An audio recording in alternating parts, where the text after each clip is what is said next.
जोर हो गईल दुनिया में चारों ओर शोर हो गईल। फुटल किरनिया जोर हो गईल दुनिया में चारों ओर शोर हो गईल।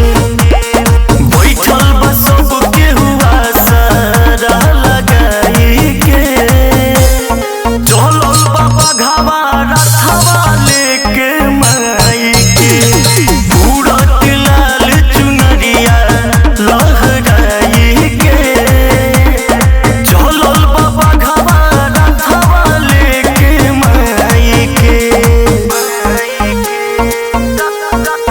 रथवा लेके माई के।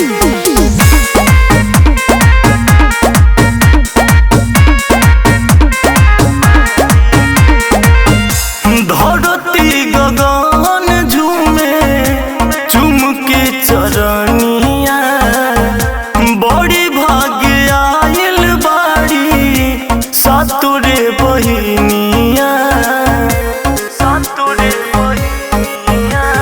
झुरु झुरु बहतात पूरा बापा बनवा खुश बाटे सब केहू बाके दर्शनमा।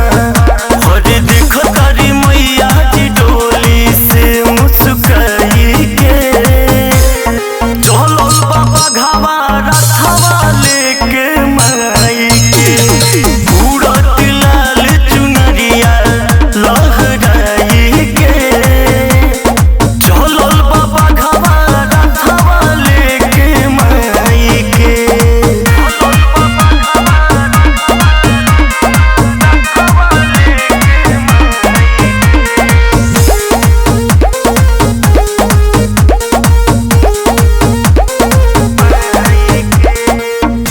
भगति भजन कला महिमा के माया में सब सुख माई दिए अचरा के छाया में।